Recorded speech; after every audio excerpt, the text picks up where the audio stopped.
Vous pensez que pour faire des mastering pro, il vous faut absolument des plugins professionnels haut de gamme? Dans cette vidéo, je vais vous prouver exactement le contraire. J'ai fait un mastering de A à Z uniquement avec les plugins natifs d'Ableton Live 12 et je vous garantis que ça n'a rien à envier à un master que j'aurais pu faire avec d'autres plugins tierce party.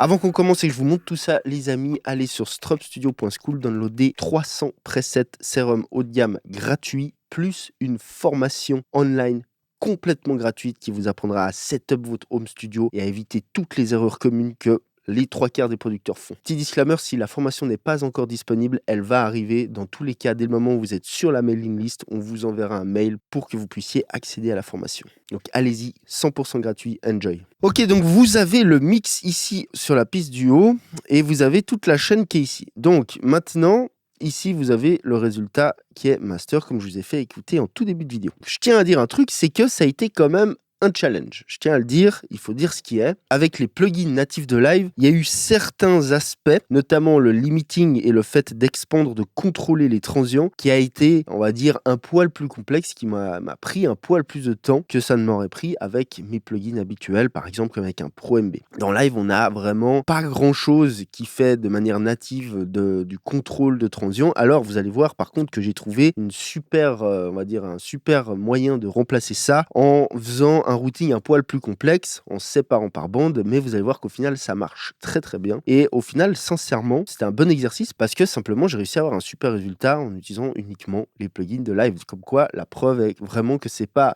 tant l'outil qui fait le résultat, mais c'est comment on s'en sert et quelle est la philosophie derrière. Et c'est de nouveau ce que j'ai envie de vous montrer dans cette vidéo pour que vous puissiez rappliquer ça à vos masters. De nouveau, disclaimer, comme d'hab, dans ce genre de vidéo, quand je vous montre une chaîne master, gardez bien en tête que cette chaîne fonctionne sur ce master. Ce n'est pas forcément le cas sur tous les masters. Si vous appliquez bêtement ce que j'ai fait là sur votre track, il y a de fortes chances que ça ne matche pas et que de toute façon, vous ayez besoin d'une part de modifier les réglages de chaque élément de la chaîne pour adapter à votre master et d'une autre part vous auriez peut-être pas besoin de tout ce que j'ai mis là. Il peut y avoir des masters très simples avec 3 effets comme d'autres avec 10. Tout dépend du contexte. Donc maintenant on va se concentrer sur le mix, c'est-à-dire qu'en fait je vais vous faire avec et sans les effets, donc il va y avoir du gain qui rentre en jeu évidemment, ok, parce que voilà on rajoute du gain petit à petit vu qu'on fait un mastering. Donc ici je mets tout off et je commence par mon premier effet qui est un EQ, d'accord, un EQ dans le sens on va toucher un petit peu à ce qui se passe de manière tonale, faire des petites corrections et on va faire avec et sans. On commence sans.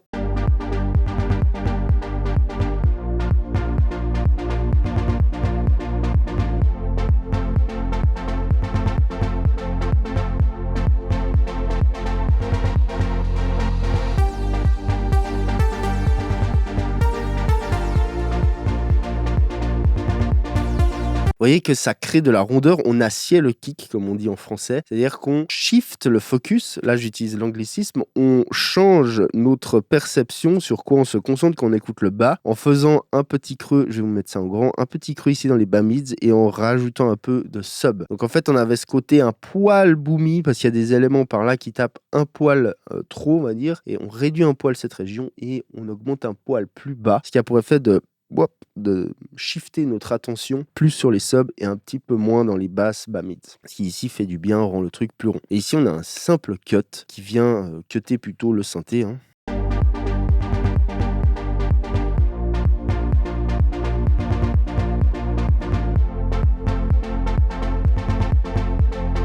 C'est rien de ouf, mais il y a de temps en temps une petite résonance ici qui me gênait. Donc de nouveau, ça, typiquement, on aurait pu le faire de manière dynamique, par exemple avec un Pro Q3. Ici, je le fais de manière fixe. C'est pas à 100% l'idéal, mais disons que ça fait le job, ça gêne pas de le laisser fixe. Donc voilà, voilà pourquoi j'ai fait ça comme ça. Ensuite, en deuxième élément, on a de la compression. Le but étant ici de simplement faire une petite compression light pour un petit peu compacter le tout. Alors, de nouveau, gardez plutôt le principe qu'il y a derrière de pourquoi je fais les choses. En gros, ici, j'ai un EQ pour faire un petit peu de correction tonale. Ensuite, ici, je compacte une première petite fois avec un compresseur. Donc ça, c'est une émulation du SSL Comp, plus ou moins. Ici, le type de compression, c'est vraiment attaque la plus lente possible, release le plus rapide possible plutôt. Et vous allez voir que c'est très très peu. Et un truc à noter aussi, c'est évidemment, je filtre un petit peu le sidechain ici, à 80. Donc on enlève un petit peu les subs dans la détection du compresseur, ce qui a pour effet d'un petit peu libérer, entre guillemets, la compression. Regardez.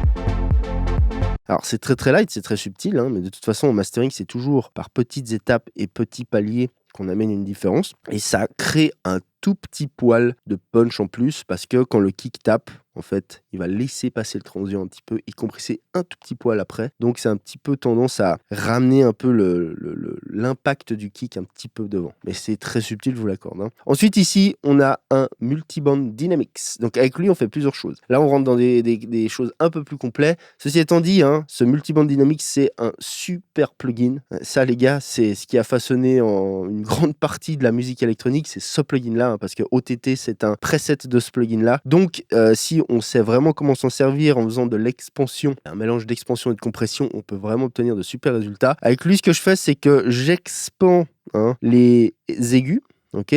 Je compresse un poil les mids en faisant un tout petit peu d'expansion, mais quasi rien, plutôt de la compression dans les mids, et les basses, je les compresse un peu. Et après, vous avez vu que j'ai changé le niveau derrière de l'output de ces deux bandes respectives. Enfin, avec et sans, on commence sans.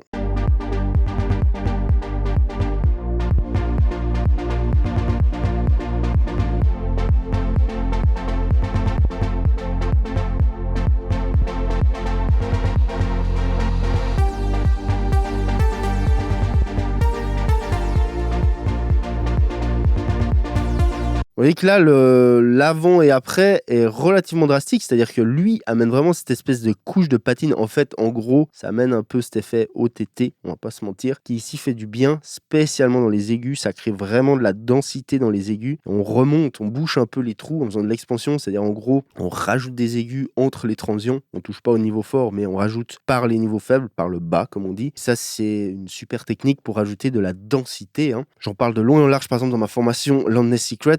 Et ici, ce tools-là, donc on va dire Multiband Dynamics d'Ableton Live / OTT, même si ici, c'est pas du tout le preset OTT, ramène tout de suite cette couleur, ce truc qu'on connaît tous, parce que, comme je vous dis, OTT, c'est un preset de ce plugin qui a été et qui est toujours surutilisé en musique électronique. Donc, c'est vraiment un son qu'on connaît, en fait, que notre oreille connaît. Ok, donc là, c'était le Multiband Dynamics. Ensuite, ici, on a Roar. Donc Roar, c'est un des nouveaux plugins d'Ableton Live 12 qui est en fait un saturator, on va dire, un wave shaper, concrètement, multiband, qui peut être utilisé multiband. Et ici, c'est ce que je fais exactement, je l'utilise en multiband. Alors ici, on peut l'ouvrir en grand pour voir un petit peu ce qui se passe là. Donc, vous allez voir qu'avec lui, je fais quelques trucs quand même. Donc je le mets en multiband. Ok, les crossovers sont 73 Hz. Donc le bas est très très bas en vrai. Ensuite on a les mids et ensuite on a les aigus qui sont à partir de 12K en gros. Donc vous voyez qu'avec chaque bande je drive un tout petit peu. Ok. Et il y a une particularité ici que je fais. C'est-à-dire que ici si on regarde la matrice, la modulation matrix, je fais un petit peu d'enveloppe shaping. C'est-à-dire je suis l'enveloppe, je module avec l'enveloppe de mon son, le Shaper 3 Level, qui est concrètement ici le niveau de ma bande aiguë. Et du coup, je fais une sorte de légère petite expansion dans les aigus. Donc on fait avec et sans, on commence sans.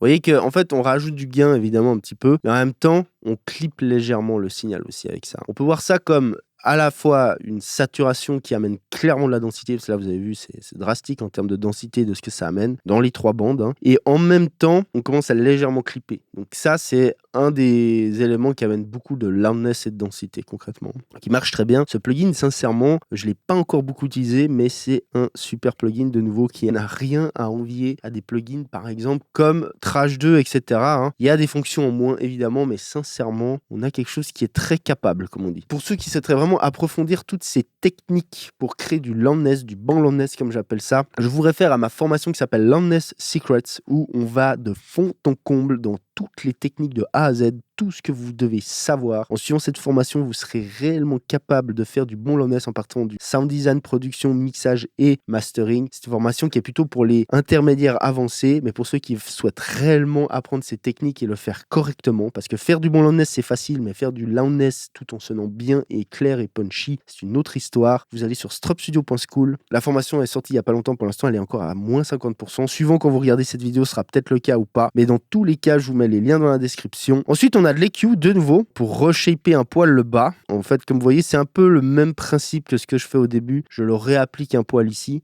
Pourquoi ? Parce qu'avec Roar, en fait, quand je sature un peu les lows, ici, ça rajoute quand même un petit peu de bas mids, ce qui est normal parce qu'en fait, imaginez-vous qu'on a une bande ici, on sature un peu ça, on recrée des harmoniques qui vont se retrouver dans les bas mids. Donc ça, c'est surtout pour ça, c'est-à-dire, mais c'est très light de nouveau, on recut un poil, on rebooste un poil les subs pour redonner un peu cette rondeur qu'on avait un poil perdu avec Roar. Et ici, il y a un tout petit boost dans les mids, ok, on peut faire avec et sans.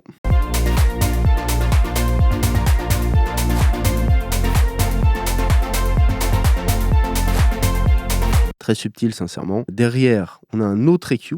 Alors lui, pour le coup, il est là pour manipuler simplement la stéréo. Parce que le problème dans Live, c'est qu'on n'a pas vraiment de tools pour faire de la stéréo. Alors on peut faire du MS comme je l'ai fait là, sincèrement ça marche bien. Ici on élargit un poil, si on regarde, c'est très simple. On élargit un poil les bas mids, on élargit, excusez-moi, un poil les mids aussi. Ce qui donne un poil de largeur en plus. On fait avec et sans, on commence sans.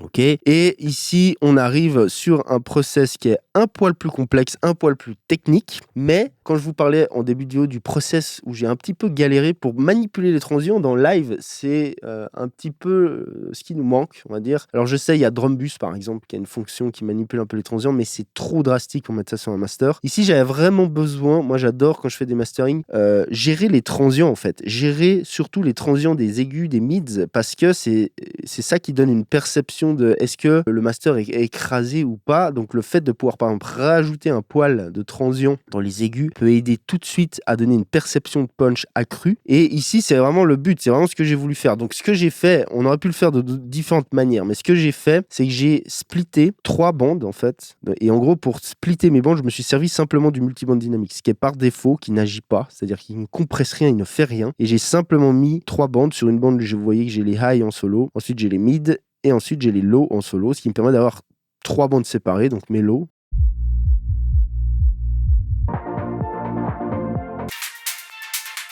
Et mes aigus. Donc, je sais peut-être, certains vont me dire, oui, mais les crossovers du multiband dynamics ne sont pas en phase linéaire, donc rien que le fait de faire des crossovers comme ça, de splitter mon signal de cette manière-là, est une opération qui n'est pas linéaire. Et c'est vrai. C'est-à-dire que c'est une opération qui colore. Le son n'est pas le même avec et sans uniquement les crossovers. Mais en vrai, sincèrement, là, je mute le process que j'ai fait dans les aigus, que je vais vous montrer dans 2 secondes. Si on écoute avec et sans, est-ce que vraiment vous entendez une différence ?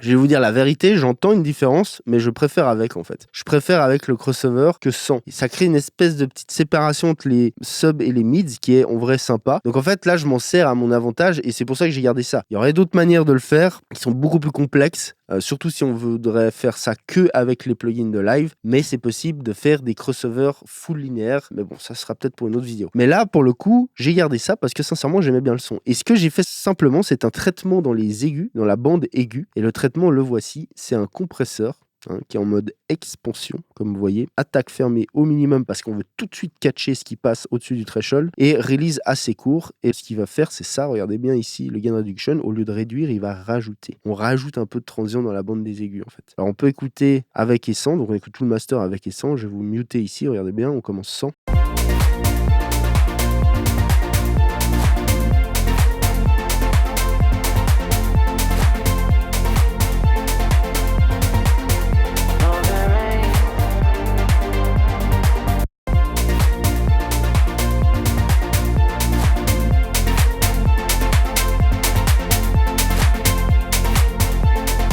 Vous voyez ce que ça fait? Je voulais exagérer intentionnellement pour que vous entendiez bien la différence. Ça rajoute vraiment un poil de perk avec le clap et un petit peu les hats, ce qui crée en fait une sensation de punch légèrement accrue. Et pourquoi j'ai fait ça? On va pas se mentir, parce que derrière, il y a 2 process qui sont là pour finaliser le master. Il y en a un, c'est le glue compresseur qui, lui, ne compresse pas. Regardez que le range est à 0, on fait aucune compression avec lui, on fait juste du soft clipping, on clip dedans.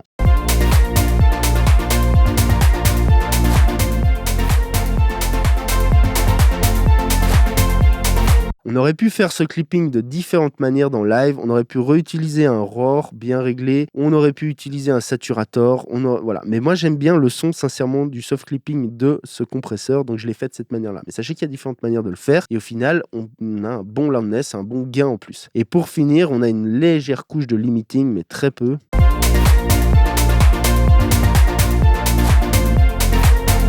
Et ça, c'est un des gros problèmes, entre guillemets, dans live. Le limiteur n'est vraiment pas ouf, en réalité. Il smash tout de suite. On a vraiment affaire à un limiteur qui me fait vraiment penser à un L2 de Waves ou un L1 de Waves, qui, en vrai, est capable sur 1 ou 2 dB, tu vois, ça fait le job, mais tout de suite, dès qu'on va un poil trop loin, ça écrase le signal. Et on a tout de suite cette sensation de truc écrasé, de perdre le punch. Et sincèrement, c'est pour ça que j'en suis venu à faire ça, après coup, dans un deuxième temps, pour récupérer un poil de punch. Et ici, ça marchait bien. Mais ça, c'est un des points faibles, je dirais, de live dans les plugins intégrés natifs. C'est le limiting. C'est pas ouf. Et bon, de toute façon, moi, je suis pas un grand fan de limiting globalement sur un master. Je vais jamais faire plus d'un ou 2 dB de limiting. Je vais plutôt obtenir du loudness via de la satu, de la densité, comme je l'ai fait ici, et via du clipping. Mais voilà, c'est ici un tout petit poil, une touch de fin, ça passe, ok. Notez un truc qui est important à noter. Là, je vous donne un gros trick sur ce limiteur. Alors bon, on a un ceiling à moins 30. Ça, bon, voilà, on peut le mettre à moins. En vrai, on s'en fout. Ce qu'il faut dire, c'est le release, en fait. Si vous mettez un release auto,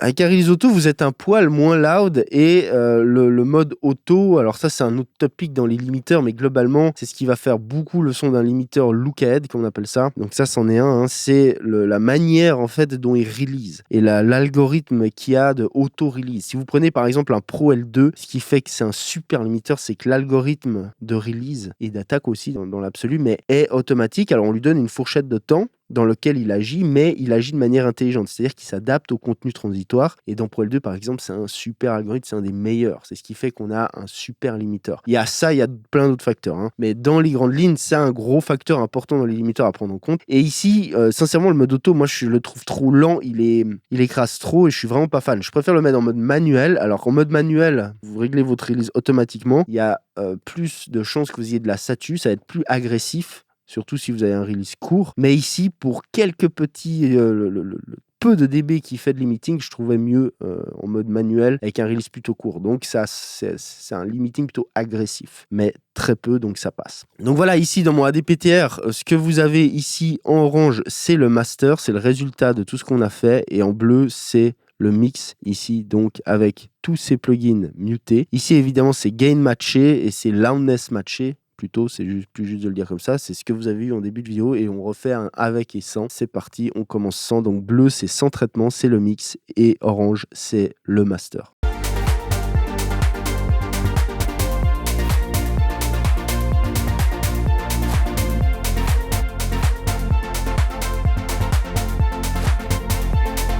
Et pour les petits curieux qui voudraient savoir à combien de LUFS on est sur le master, donc fini, sachez que ça c'est un track que j'ai masterisé autrement dans par exemple ma formation mastering, et je le fais avec que du plugin, mais que du plugin tierce party, c'est-à-dire que des plugs que j'utilise normalement. Et sachez que c'est un master qui doit entre guillemets être aux alentours des entre moins 9, moins 7 LU, en gros à peu près dans ce genre de musique, c'est à peu près la fourchette on va dire. Et ici regardez à combien on est.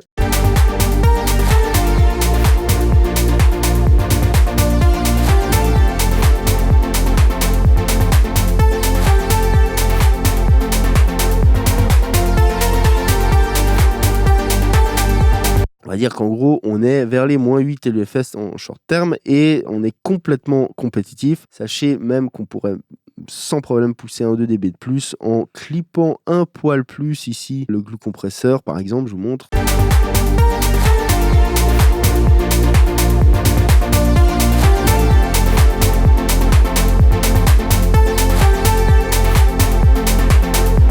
passerait, mais sincèrement, c'est pas nécessaire. Voilà la preuve qu'avec des plugins natifs d'Ableton Live 12, en tout cas, on peut faire des masters complètement compétitifs, professionnels, comme on le ferait avec d'autres plugins. Pensez bien un truc, les gars. L'outil ne fait pas tout. C'est vraiment des arguments marketing. Ce qui compte, c'est comment vous vous servez des outils et la philosophie que vous avez derrière d'approche que vous faites avec ces outils. À partir du moment où vous avez des outils qui font un minimum le job, vous pourrez vous en sortir partout. Et je pense que c'est ce qui compte. C'est vraiment, s'il y a un truc à retenir de cette vidéo, c'est ça. Donc voilà, si vous voulez d'autres vidéos sur le mastering, sur comment sonner loud, je vous propose ces vidéos. Allez downloader ces freebies sur stropstudio.school. Les gens, c'était Igor Chevalet de Strop Studio. Je vous dis à plus. Ciao.